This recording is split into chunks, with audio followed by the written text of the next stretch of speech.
Hola. Siguiendo los lineamientos tradicionales de derecho penal, recordamos que la tipicidad, luego de la acción y antes de la antijuridicidad y de la culpabilidad, es el segundo elemento constitutivo del delito y que, desde Welsel, el tipo penal tiene, además de su componente objetivo, otro de carácter subjetivo.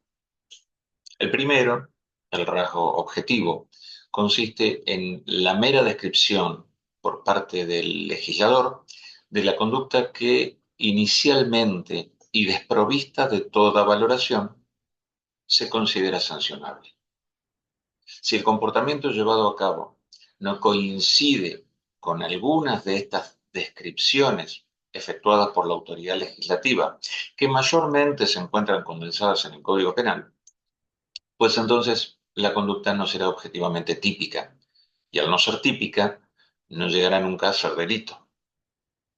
El segundo componente, el componente subjetivo, es el que alude al contenido de dolo o culpa que puedan concurrir al momento de realizar ese comportamiento. Aquí ocurre lo mismo que en el caso anterior. Si esa conducta carece de dolo o de culpa, no reunirá la necesaria tipicidad subjetiva y tampoco llegará a ser delito. Vale decir, siguiendo lo enseñado por la tradicional teoría del delito, tendremos una acción que no será típica. Por ende, no serán analizados los restantes componentes, que son la antijuridicidad y la culpabilidad, también llamada reprochabilidad. Ahora bien, retomando el estudio de la tipicidad subjetiva, que afirmamos puede ser dolosa o puede ser culposa, diremos que para que exista dolo se requiere de la concurrencia también de dos componentes esenciales, el conocimiento y la voluntad. Si falta alguno de ellos o resultan defectuosos, el conocimiento o la voluntad, esa falencia tendrá indefectiblemente consecuencias en la tipicidad y, por lógica, repito, si no hay tipicidad, no hay delito. En el caso de la tipicidad subjetiva, culposa, no dolosa, culposa, los dos componentes son el conocimiento y la previsibilidad. Y lo que ocurre, si alguno de ellos no aparece o lo hace de una manera imperfecta, es lo mismo. Habrá consecuencias en la tipicidad que afectarán la configuración del delito. En otro orden, también conviene recordar que las conductas típicas pueden ser activas u omisivas.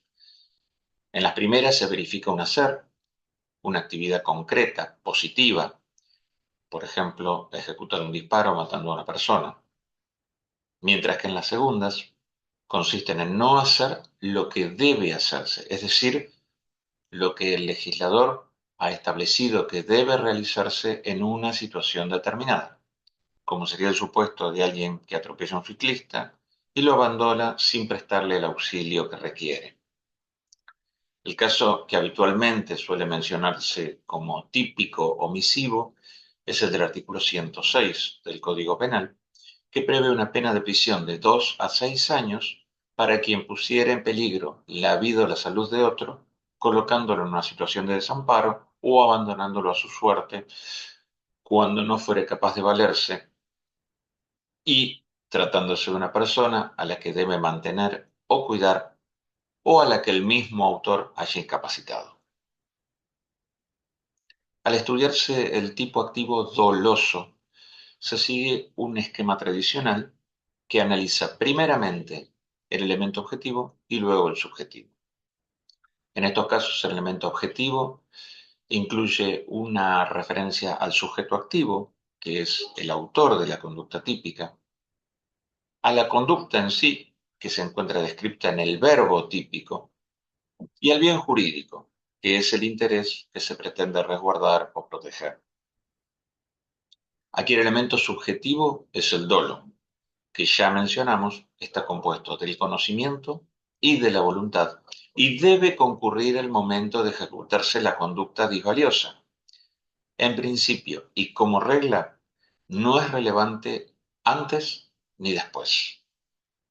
En el Código Penal argentino, buena parte de los autores encuentran la definición de dolo en el artículo 42, que se refiere a la tentativa. En el primer párrafo de ese artículo, cuando se alude a quien, entre comillas, con el fin de cometer un delito determinado, los juristas entienden que allí se encuentra la definición. El dolo puede ser directo, de segundo grado o eventual. El dolo directo es aquel en el que el individuo dirige su voluntad a la realización del fin deseado. El sujeto tiene la intención de matar y lo hace. El dolo de segundo grado es aquel que resulta consecuencia necesaria del comportamiento desplegado. Por ejemplo, si pretendía asesinar a un alto funcionario detonando una bomba en un espacio público, necesariamente afectará a las personas que se encuentran alrededor del destinatario del atentado. Finalmente, el dolo eventual es el que se presenta como una consecuencia dañosa posible de la actividad desarrollada, y esa posibilidad le es indiferente. El individuo igualmente actúa. Se trata del supuesto en el autor conduce un vehículo a alta velocidad en pleno centro de la ciudad, sin importarle la concreta eventualidad de que una persona cruce la calle y la atropelle, lo que efectivamente se concreta. La persona no quería lastimar al peatón, pero le fue indiferente la eventualidad de que ello ocurriera. Existen además elementos subjetivos que son distintos del dolo.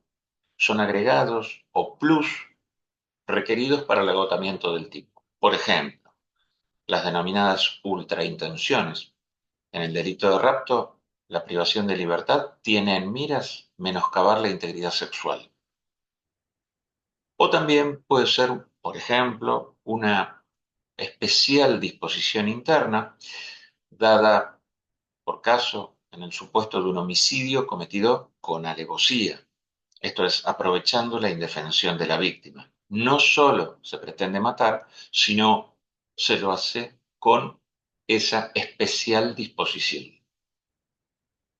Teniendo presente que el tipo activo doloso se caracteriza por la coincidencia entre la intención y el resultado, es decir, entre lo que se quiso y lo que se realizó, debemos considerar la posibilidad de que haya un desvío de ese curso causal, de que algo se altere durante el camino seguido para concretar el hecho originalmente deseado.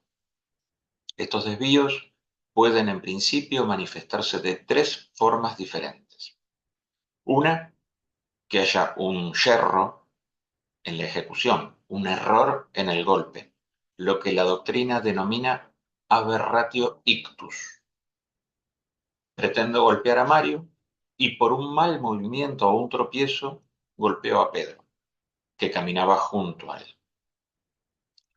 La segunda modalidad, que haya tenido un defecto de conocimiento, un error en el objeto.